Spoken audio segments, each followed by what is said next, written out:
Captain's Log, Stardate 49427.7. The Federation faces a new and rather dangerous threat from the Gamma Quadrant. During our last excursion through the Bajoran wormhole to recover Commander Sisko from the Jem'Hadar soldiers, an attack ship performed a daring suicide run, resulting in the loss of the USS Odyssey. As a direct result in the loss of a Galaxy-class starship, Starfleet Command has decided to form a special task force.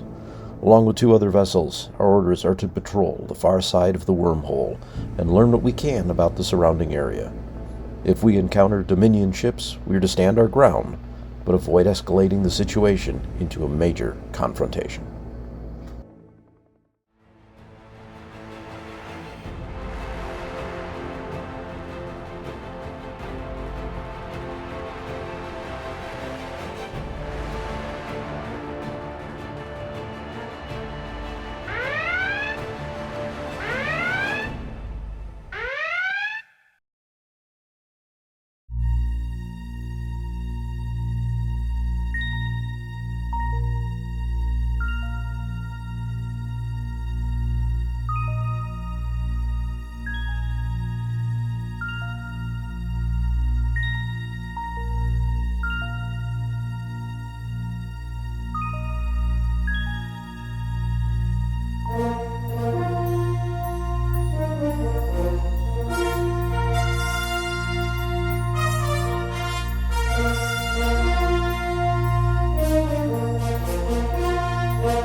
In this mission, the Federation Task Force has been assigned a simple patrol into the Gamma Quadrant.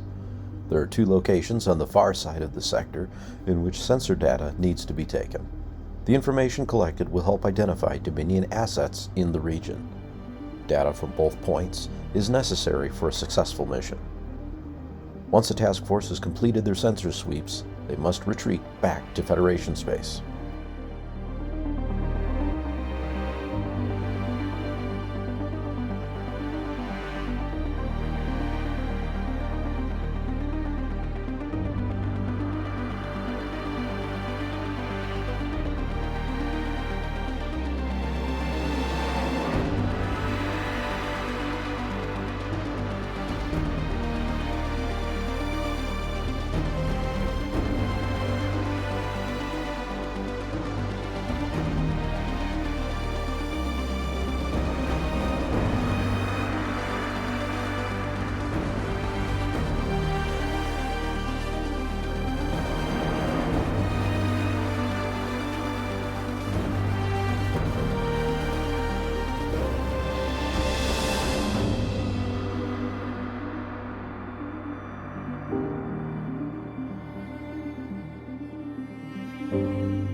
Welcome to Ion Radio's presentation of Star Trek Alliance.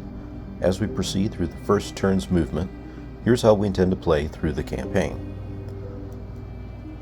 The Nova is commanded by Ken, the Akira by John, and the Excelsior decisions are made collectively by both of us.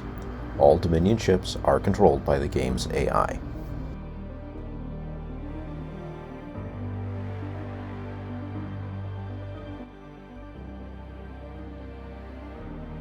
Turn 2.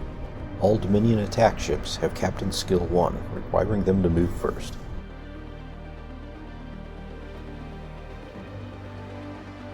All ships in the Federation Task Force have Captain Skill of 2.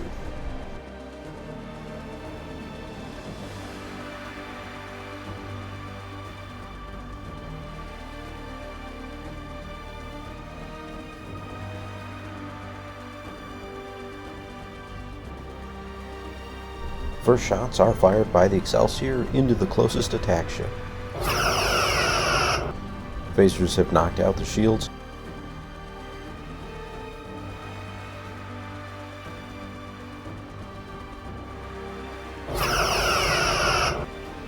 The Nova follows up this attack, scoring yet another hit. Unfortunately, the Akira is not in a position to finish off this first attack.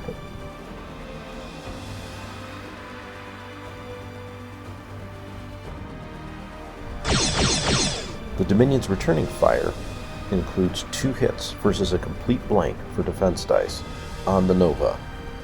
In this case, reinforced shielding comes into effect. Better positioned, the attack ships can make a second attack against the Nova. Although 2 critical results are rolled, the Nova's Helmsman is able to evade this attack.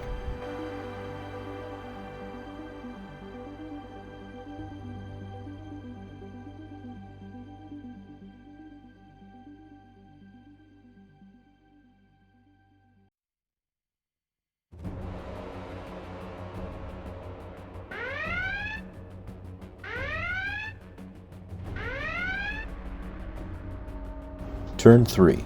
A new elite attack ship appears coming in on bearing 5.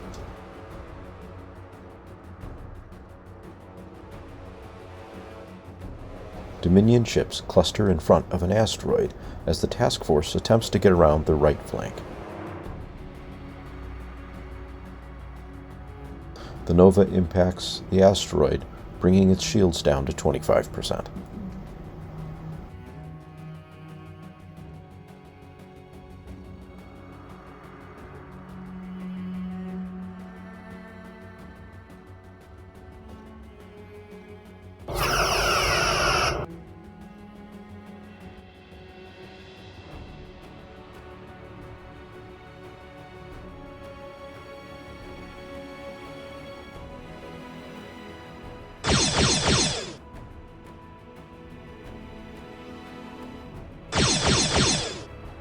One of the remaining attack ships opens fire on the Akira, removing all shields and scoring a hit on the hull.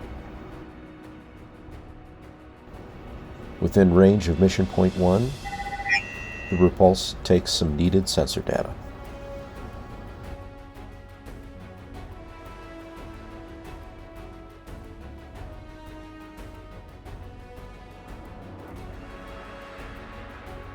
Turn 4.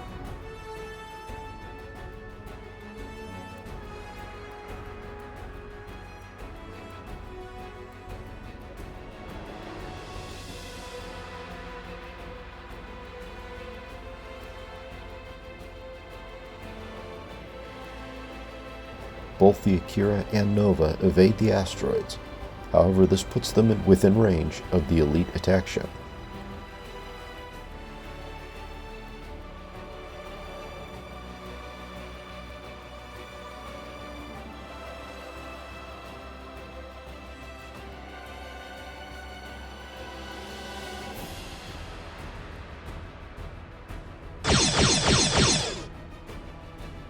The Nova loses its final shield and takes 1 of its 3 hull hits.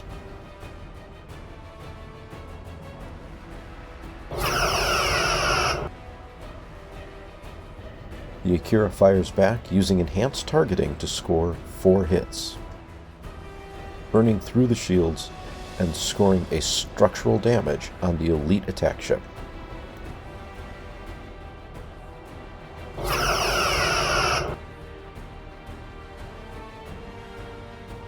The Mandel is unable to score a hit.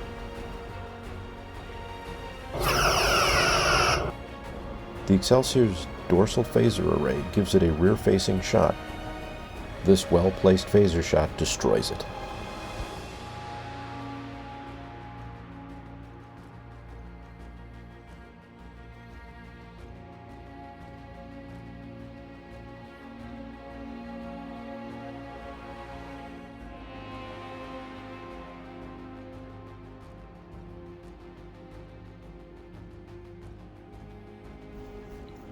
Turn 5.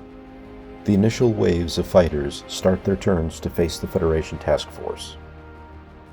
Opting to split their force, both the Nova and Akira break formation, forcing a choice for the elite attack ship. Exhausting its helmsman, Excelsior increases speed to avoid a collision with the Nova. Going after the solo Akira vessel, The elite attack ship moves in position and fires a deadly barrage. Although the Akira is able to evade one of these hits, 3 hull damage is scored, leaving the Sentinel severely injured. The skilled weapons officer takes advantage of the Jem'Hadar tactics and destroys the elite bug with an Alpha Strike.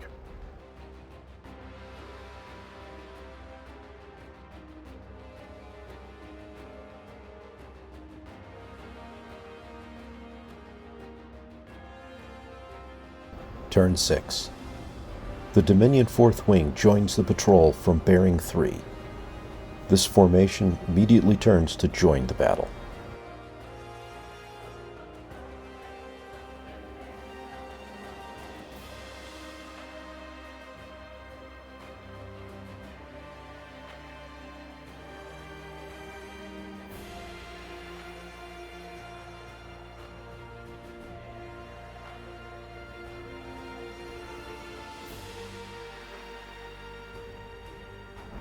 Although the Excelsior and Akira vessels are able to get out of weapons range, the Nova is not so lucky.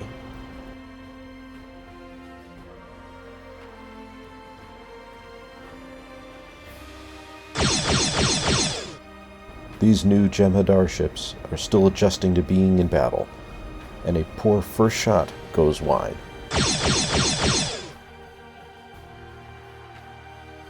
Remarkable piloting from the USS Mandel's Helmsman evades all fire from the second attack ship. The Repulse completes the scan at Objective Point 2 and now carries all sensor data required for this mission.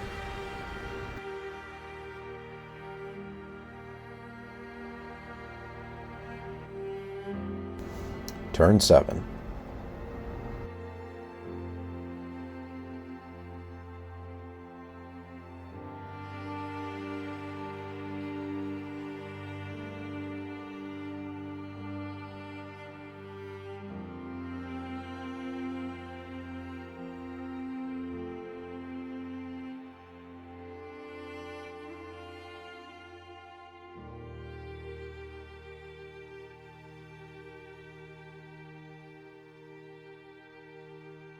Extreme range shots are fired at the Nova.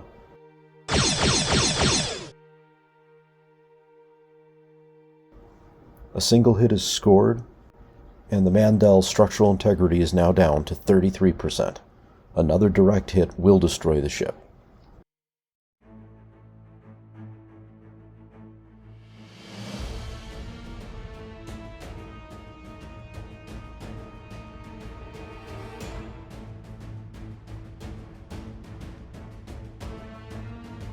Turn 8. Dominion moves across the board, zeroing in on the Nova-class vessel.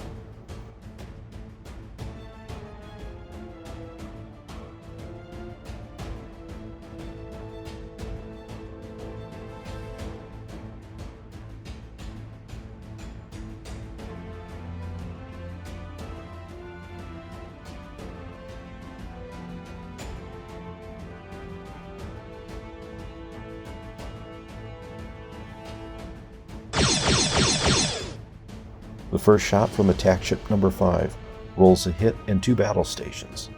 Using the battle station token, this comes to a total of 3 hits. The Nova rolls 2 evades and spends its battle station's token for a 3rd evade, keeping it alive for the moment. The second attack ship fires.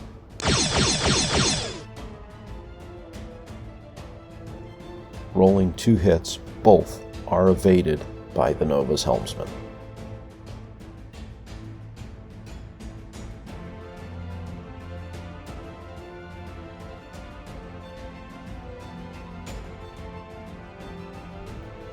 Turn 9.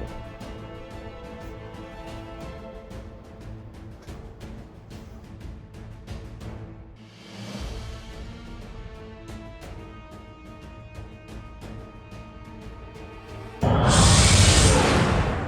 USS Sentinel is able to jump to warp, being at the edge of the sector. The Excelsior and Nova near the edge of the battlefield. Attack ship number 5 makes another attack. 3 hits are rolled. The Nova takes 2 evades, and using its evade token, survives the attack. Attack ship number 6 fires, and the Nova is able to evade this with 2 evades.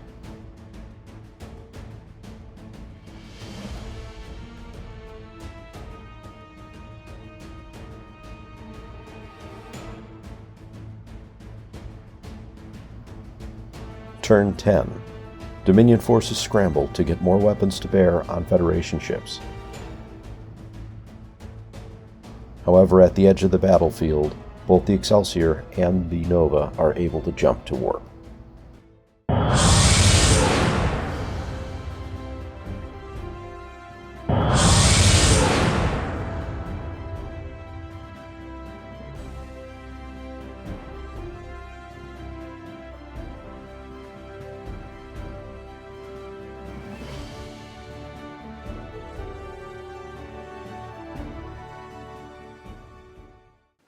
All right, and we're back. So I want to go through some of the points of the game here. First of all, the Nova and the Akira got really lucky. The Nova, I think, got away with 2 hits left on it. The Akira with only 1. And let's be honest, my Nova, the amount of evades that I managed to roll was just incredible and completely unexpected and statistically unlikely. So I'm going to go ahead and I will come up with a name for a helmsman here, only because, let's be honest, that was incredible flying to not be destroyed. But in both cases, John and I were looking at the fact that the Excelsior did manage to pick up all the sensor data it needed. That was what we needed to accomplish the mission. So we decided both the Akira and the Nova were expendable. John was ahead with the way we were piloting, and he got out. Another thing that really we got lucky here, and you're noticing a trend, we got lucky. It came down to dice rolls. Twice with the elite ship first, the elite attack ship that came in at bearing 4 or 5, I think it was, on the opposite side of the board right as we were picking up that first sensor token. We had a whole turn to kind of figure out where that was going to go, and all the other bug ships were bumping into each other and kind of kept themselves out of the fight. So they never really got an opportunity to come back and make another shot. That last wing, the 4th wing that came in the pair, also came far enough away that we had an opportunity to escape. If we had to fight through that, my guess is either the Nova or the Akira, maybe both, would have been destroyed, and we'd probably still win the mission, but we'd lose 2 ships. So in this case, we're going to call it a remarkable tactical victory because we survived with all 3 ships. So a little note on how we are playing through the Star Trek Alliance campaign box. As you notice, it's just me, no John. John is working completely through pictures, through our phone, with some video chats where we're discussing strategies and how best to approach each mission. Because we just didn't have the filming time, this was done completely mobile so that we could get the content out to you guys. Of the 3 ships that we have, John is in complete control of the captain's skill assignments and the upgrade set for the Akira. I'm taking care of the Nova, and we kind of discuss what the Excelsior is going to wind up doing. Now, the reason we decided to do 3 ships is there are 3 parts to the campaign. So, assuming we keep going with this, in Part 2 we will swap out one of the 3 ships for a Klingon ship, and in Part 3 we will swap out one of the other Federation ships, at least it might be one of the Federation ships, for one of the Romulan ships. It is worth noting that we kind of filmed the first 2-3 episodes like this, so let us know what you think of this format. We're probably going to change it moving forward into the second half of the first part of the Star Trek Alliance campaign. Speaking of the campaign, let's take a look at what we have in terms of the ship upgrades after Mission 1.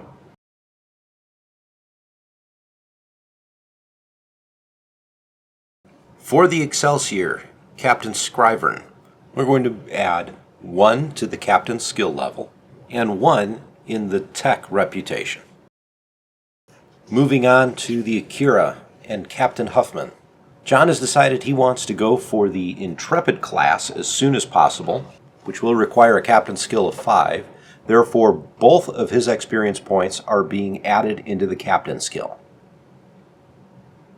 And finally, on my Nova, Captain Thruss is increasing his crew reputation by 2. So we are looking forward to bringing you Act 2 of the Star Trek Alliance campaign for Star Trek Attack Wing. If you did enjoy this episode, please leave a comment below. Let us know what you thought about it. We'd love to get your feedback. And of course, if you're interested in seeing when the next set of episodes release for Star Trek Alliance, subscribe to the channel and click that little bell for all the notifications. Don't forget to check us out on Facebook, Instagram, and Twitter, and come join us on Discord where you can chat with me and John directly. Until next time, I'm Ken, and you've been watching Ion Radio.